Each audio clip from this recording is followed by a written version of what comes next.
Good morning business breakfast షోకి స్వాగతం. Last night American markets ఒడిదుడుకుల మధ్య ట్రేడ్ అయ్యి చివరకు స్వల్ప నష్టాలతో ముగిశాయి. సో ఇదే పరిస్థితి ప్రస్తుతం ఏషియన్ మార్కెట్స్ లో కూడా కనిపిస్తుంది. SGX నిఫ్టీ 15 పాయింట్ల నష్టంతో ట్రేడ్ అవుతుంది 7317 దగ్గర. సో F&O ఎక్స్పైరీ ఈ రోజు మే నెల సిరీస్ ఇవాళతో ముగిపోతుంది. అండ్ ఒక అసాధారణమైన సిరీస్ ఇది. ఈ సిరీస్ లోనే Nifty all time high 7563 touch చేసింది. ఒక స్ట్రాంగ్ బుల్ మార్కెట్ లో ఉన్నాం మనం అన్న నమ్మకాన్ని కలుగజేసిన సిరీస్ ఇది. చాలా చాలా హిస్టారికల్ సిరీస్ గా చెప్పుకోవచ్చు. ఆల్మోస్ట్ నిఫ్టీ 7% లాభపడింది ఈ సిరీస్ లో. బ్యాంక్ నిఫ్టీ 15% పైగా లాభపడటం కూడా చూసాం. బ్యాంక్ స్టాక్స్ లీడ్ చేశాయి ఈ సిరీస్ లో లాభాలను. అండ్ అటువంటి ఒక అసాధారణమైన సిరీస్ ఇవాళతో ముగుస్తుంది. రేపటి నుంచి జూన్ F&O సిరీస్ ప్రారంభం కాబోతుంది. అండ్ FII సెల్లింగ్ కొనసాగుతుంది. మరోవైపు సిరీస్ మొదట్లో చాలా అగ్రెసివ్ గా కొనుగోలు జరిపిన FIIs సుమారుగా 11,500 crores వర్త్ స్టాక్స్ ను ఈ సిరీస్ లో FIIs కొనడం చూసాం. అయితే సిరీస్ ఆఖరికి వచ్చే సమయానికి ప్రాఫిట్ బుకింగ్ కారణం కావచ్చు, లేదా ఒక న్యూస్ ఫ్లో ఏదైతే ఉందో అది ఆల్మోస్ట్ ఓ ఎండ్కి రావడం కావచ్చు. అంటే ప్రభుత్వ ఏర్పాటుకు సంబంధించి, కేబినెట్ ఫార్మేషన్ సంబంధించి ఎటువంటి వార్తల కోసం అయితే మార్కెట్ ఎదురు చూస్తుందో ఆ న్యూస్ మొత్తం ఇప్పుడు అయిపోయింది. దీంతో FIIs కొంత లాస్ట్ 3 days గా మనం చూస్తే సుమారుగా 570 crores వర్త్ స్టాక్స్ ని FIIs అమ్మారు. నిన్న కూడా 287 crores వర్త్ స్టాక్స్ ని FIIs అమ్మారు. అయితే నిన్న ఇండెక్స్ ఫ్యూచర్స్ లో 714 crores వర్త్ ఫ్యూచర్స్ ను FIIs కొనడం కొంత ఆసక్తికరమైన అంశం. సో జూన్ సంబంధించి ఇది ఎటువంటి ఇండికేషన్ ఇస్తుంది అన్నది ఇవాల్టి ట్రేడింగ్ లో మనకు అర్థమవుతుంది. అండ్ 7300 లెవెల్ ను నిలబెట్టుకోవడం ముఖ్యం కూడా నిఫ్టీకి సంబంధించి. సో మేబీ ఎండింగ్ సమయానికి 7300 పైనే క్లోజ్ కావటం కూడా కొంత కీలకం. 7350 ఆ రేంజ్ లో క్లోజ్ అయితే బహుశా మార్కెట్స్ లో కొంత స్టెబిలిటీ నెలకొంటుందన్న ఇండికేషన్ ఇది ఇస్తుంది మనకి. ఈ నేపథ్యంలో ట్యూస్డే రోజు RBI మానిటరీ పాలసీ రివ్యూ ఉంది.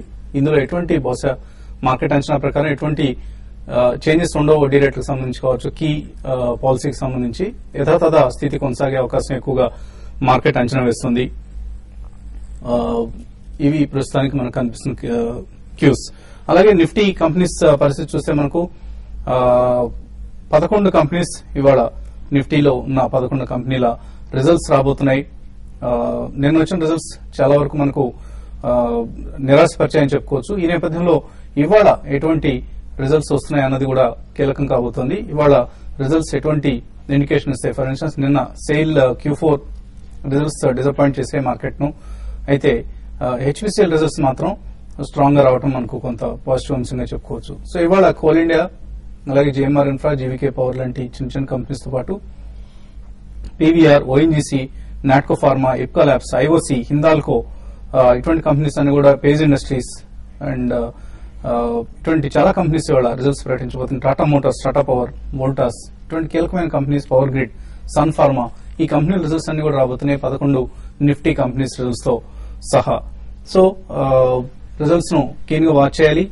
లెవెల్స్ అండ్ F&O ఎక్స్పైరీ రోజు కాబట్టి కొంత వోల్టాలిటీ ఉంటుంది. ఈ వోల్టాలిటీని గమనిస్తూ ఉండాలి. అండ్ సెక్టరల్ చర్న్ కొనసాగుతుంది. IT స్టాక్స్ లాస్ట్ 3 days గా లాభపడుతున్నాయి. మార్కెట్ ఇండిసెస్ స్వల్పంగా నష్టపోతూ బ్యాంక్ స్టాక్స్ లో సెల్లింగ్ వస్తున్న సమయంలో IT స్టాక్స్ పాజిటివ్ గా ఉన్నాయి. ఫార్మా స్టాక్స్ పాజిటివ్ గా ఉన్నాయి. డాక్టర్ రెడ్డిస్ లాంటి స్టాక్ లో మనకు డెలివరీ బయింగ్ కూడా మనం చూస్తున్నాం. అండ్ స్మాల్ క్యాప్ స్టాక్స్ లో నిన్న కొంచెం స్టెబిలిటీ రావడం చూసాం. లాస్ట్ 2-3 days గా సెల్లింగ్ ప్రెషర్ ఎక్స్పీరియన్స్ చేసినప్పుడు కూడా మిడ్ అండ్ స్మాల్ క్యాప్స్ లో కొంత స్టేబుల్ పరిస్థితి నెలకొంటుంది. ఇక్కడతో ఆగుతాయేవి లేదా మరింత నెగిటివ్ గా వెళ్తాయన్నది కూడా మనం వాచ్ చేయాల్సిన అంశం. And stocks to watch list లో ఇవాళ Infosys technologies company president BG Srinivas resign చేశారు లాస్ట్ ఫ్యూ మంత్స్ లో. ఇది టాప్ 10 అంటే 10వ కీ ఎగ్జిక్యూటివ్స్ లో 10 మంది ఇప్పటిదాకా వెళ్ళిపోవడం జరిగింది శ్రీనివాస్ తో కలుపుకుంటే. సో ఇవన్నీ కూడా మనకు ఇన్ఫోసిస్ టెక్నాలజీస్ లో నారాయణమూర్తి సెకండ్ ఇన్నింగ్స్ చాలా కలకలం రేపుతోంది. ఆయన ఒక దశలో నారాయణమూర్తి రావడం అనేది కంపెనీకి పాజిటివ్ గా కనిపించినప్పటికీ ఇప్పుడు ఇంతమంది సీనియర్ ఎగ్జిక్యూటివ్స్ వెళ్ళిపోతూ ఉండడం ఆందోళన కలిగించే అంశం. మేబీ ఇవాళ ఓపెనింగ్ ట్రేడ్ లోనే ఇన్ఫోసిస్ టెక్నాలజీస్ 3 to 4% నష్టపోయే అవకాశం కనిపిస్తుంది. సో కేర్ఫుల్ గా వాచ్ చేయాలి. ఇన్ఫోసిస్ టెక్నాలజీస్ లో ఎటువంటి డెవలప్మెంట్స్ చోటు చేసుకుంటున్నాయి. ఇప్పుడు బహుశా ఒక ఎక్స్టర్నల్ క్యాండిడేట్ ని సీఈఓగా తీసుకొస్తారన్న అంచనాలు ఉన్నాయి. మేబీ ఈ అంశానికి సంబంధించి త్వరలోనే కంపెనీ ఒక స్పష్టత ఇస్తే కొంత స్టాక్ ప్రైస్ లో స్టెబిలిటీ వస్తుంది. Otherwise stock price will be going down in the near future. Markets పరిస్థితి గురించి మాట్లాడేందుకు మనతో అనలిస్ట్ సిద్ధంగా ఉన్నారు. సో F&O ఎక్స్పైరీ మే నెల ఎక్స్పైరీకి వాళ్ళ ఆఖరి రోజు అండ్ ఎటువంటి ట్రేడింగ్ ప్యాటర్న్ మనం ఇవాళ గమనించబోతున్నాం. జనరల్ గా ఎక్స్పైరీకి ముందే ఒక 2-3 రోజుల ముందు కనుక లాంగ్ పొజిషన్ స్ట్రాంగ్ గా బిల్డప్ అయింటే కనుక కొంచెం సెల్లింగ్ ప్రెషర్ వస్తుంది. సో మనం లాస్ట్ 2-3 రోజులు మార్కెట్ ఒక మైనర్ కరెక్షన్ సెల్లింగ్ ప్రెషర్ వచ్చినప్పటికీ మార్కెట్ మేజర్ కీలకమైన సపోర్ట్ అయిన 7,300 పైన స్థిరంగా ఉండడంతో చూస్తుంటే మార్కెట్ స్ట్రాంగ్ ఉందని చెప్పొచ్చు. పైగా కరెక్షన్ తర్వాత కూడా ఫస్ట్ సపోర్ట్ పాయింట్ పైన నిలబడటము, అలాగే కరెక్షన్ తర్వాత కూడా 10 days 20 days short term moving averages పైన మార్కెట్ నిలబడటం చూస్తుంటే ఓవరాల్ గా ట్రెండ్ ఇంకా పాజిటివ్ గా కనిపిస్తుంది. పైగా మన లాస్ట్ 1 week ఈ మార్కెట్ మైనర్ కరెక్షన్ లో చూస్తే కనుక స్టాక్స్ అని కూడా 5 to 10% తగ్గడం జరిగింది. సో కరెక్షన్ కూడా మార్కెట్ కన్సాలిడేషన్ కరెక్షన్ పూర్తవడం కూడా ఒక విధమైన పాజిటివ్ చెప్పొచ్చు. అలాగే మూడో పాయింట్ చూస్తే కనుక టెక్నికల్ గా నిన్న ఒక మైనర్ అప్వర్డ్ ట్రెండ్ రివర్సల్ వచ్చింది. అంటే మైనస్ నుంచి బాగా రికవర్ అయ్యి డేస్ హై దగ్గర క్లోజ్ అవటము ఇదొక పాజిటివ్ ఆన్సరే. కాకపోతే రెండో రోజు ఇవాళ కీలకము, నిన్న ఇండికేషన్ రావటము, ఇవాళ కన్ఫర్మేషన్ మోస్ట్ ఇంపార్టెంట్.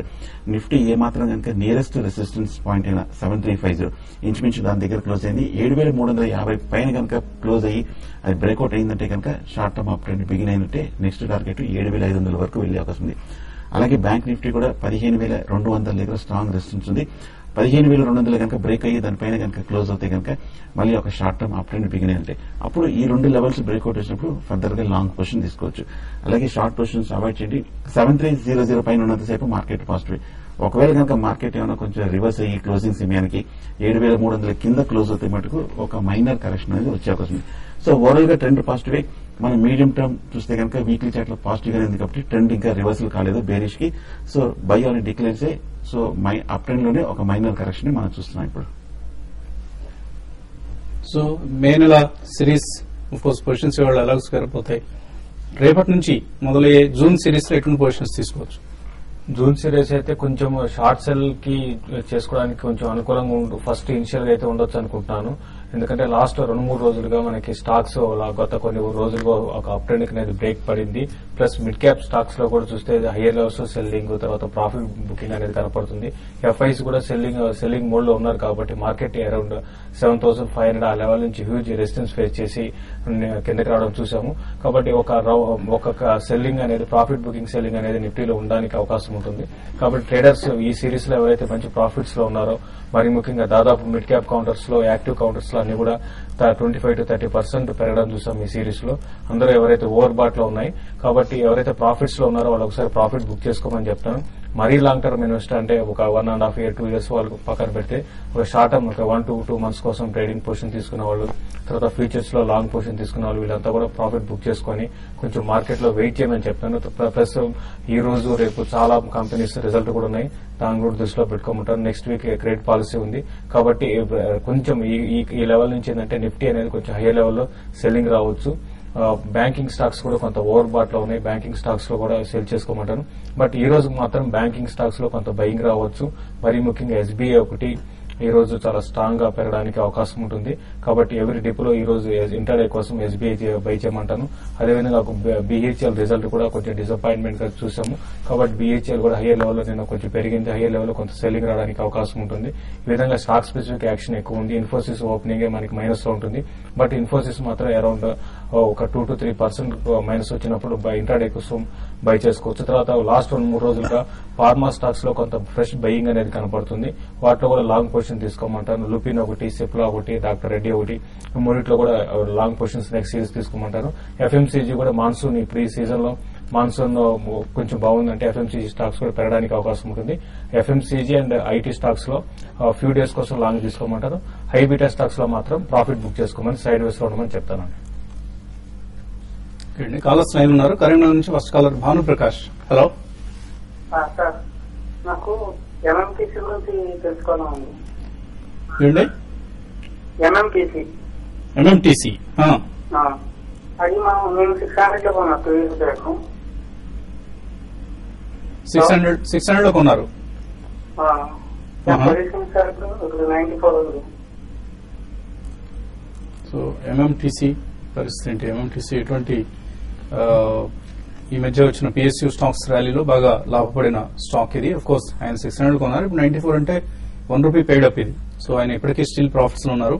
ఇక్కడ ప్రాఫిట్స్ బుక్ చేసుకోవడం మంచిదా, లేకపోతే ఇంకా హోల్డ్ చేస్తే ఇంకా మరింత లాభాలు వస్తాయా? నా ఉద్దేశం అయితే హోల్డ్ చేయొచ్చండి. మనం ఈ ర్యాలీలో చూస్తే కనుక ₹50 నుంచి ₹100 వరకు పెరగటము, ₹100 దగ్గర ఒక మేజర్ రెసిస్టెన్స్ ఉంది కాబట్టి అక్కడ ఒక కన్సాలిడేషన్ ట్రెండ్ మనం చూస్తున్నాం.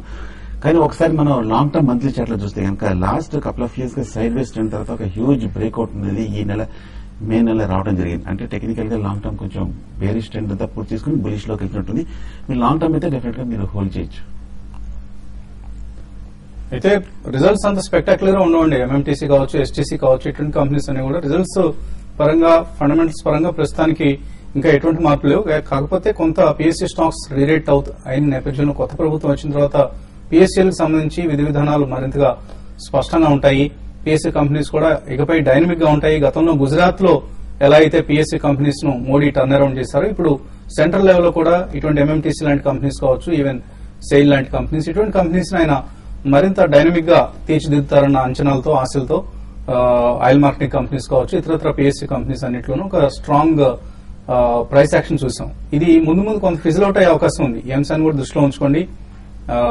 మీరు బాగా లాంగ్ టర్మ్ అయితే హోల్డ్ చేయండి. Otherwise short to medium term కోసం అయితే మీరు కొంత ప్రాఫిట్స్ బుక్ చేసుకోండి. మీ దగ్గర క్వాంటిటీ ఎంత ఉన్నాయో చెప్పలేదు మీరు. సో కొంతైనా అమ్ముకొని ప్రాఫిట్స్ బుక్ చేసుకోండి, మిగిలినవి హోల్డ్ చేయండి. కుమార్ కర్నూలు నుంచి తర్వాత కాలర్. హలో అడగండి కుమార్. సార్ టాటా గ్లోబల్ 156 మీద తీసుకున్నాం సార్. తర్వాత అదాని పవర్ 60 మీద తీసుకున్నాం సార్. హోల్డ్ చేయించారా షార్ట్ టర్మ్ కి? షార్ట్ టర్మ్ కి అయితే టాటా గ్లోబల్ రిజల్ట్ కొంత నిన్న రావడం జరిగింది, డిసప్పాయింట్ చేయడం కూడా జరిగింది. అవునండి, టాటా గ్లోబల్ అయితే రిజల్ట్ కొంత ప్రాఫిట్స్ తర్వాత రెవెన్యూస్ కూడా కొంత తగ్గడం చూసామండి. అయితే స్టాక్ కూడా చూస్తున్నాం, గత కొన్ని రోజులుగా స్టాక్ లో పెద్దగా అప్ ట్రెండ్ అనేది కనపడలేదు, ఈవెన్ మార్కెట్ బులిష్ ఉన్నా కూడా. కాబట్టి మీరు కొంచెం అయితే మళ్ళీ 146 ఆ లెవెల్స్ దాకా రావచ్చు. బట్ మీరు లాంగ్ టర్మ్ కోసం అయితే మీరు వెయిట్ చేయండి. ఈ స్టాక్ లో కొంచెం కొన్ని రోజులు కన్సాలేషన్ లో ఉండే అవకాశం ఉంది. ఫండమెంటల్స్ స్ట్రాంగ్ ఉన్నాయి, కాకపోతే రిజల్ట్ మాత్రం కొంచెం ఎంకరేజింగ్ గా నెక్స్ట్ క్వార్టర్ కొంచెం ఇంప్రూవ్ కావడానికి అవకాశం ఉంటుంది. ఇప్పుడు అంతా ఎక్స్పాన్షన్ ప్లాన్స్ లో ఉన్నారు. అదాని పవర్ విషయానికి వస్తే రీసెంట్ గా చూస్తే అదాని పవర్ స్టాక్ అరౌండ్ 66 ఆ లెవెల్ నుంచి కొంత రివర్స్ కావడం చూసాము. ఓవరాల్ ట్రెండ్ పరంగా చెప్పాలంటే అదాని పవర్ ఇంకా చాలా స్ట్రాంగ్ గా అప్ ట్రెండ్ కొనసాగుతుంది. అయితే అదాని గ్రూప్ లో మాత్రం ఇది ఒకటే చాలా స్ట్రాంగ్ ఉంది, మిగతా అన్ని స్టాక్స్ వీక్ ఉన్నాయి. కాబట్టి అదాని పవర్ మాత్రం మీరు హోల్డ్ చేయండి, రెండు కూడా హోల్డ్ చేయమని చెప్తాను. షార్ట్ టర్మ్ కి అయితే ఎగ్జిట్ అవ్వండి. ఇన్వెస్ట్మెంట్ వీక్ గా ఉండే అవకాశం కోసం మీరు షార్ట్ టర్మ్ అంటున్నారు కాబట్టి రెండింటి నుంచి ఎగ్జిట్ అవ్వండి. మేబీ ఇంకొంచెం డిక్లైన్స్ వచ్చినప్పుడు అప్పుడు మీరు తిరిగి బై చేయొచ్చు షార్ట్ టర్మ్ ప్రాఫిట్స్ కోసం, ట్రేడింగ్ ప్రాఫిట్స్ కోసం. మరిన్ని కాల్స్ తీసుకోబోయే ముందు కాసేపు ప్రకటనలు.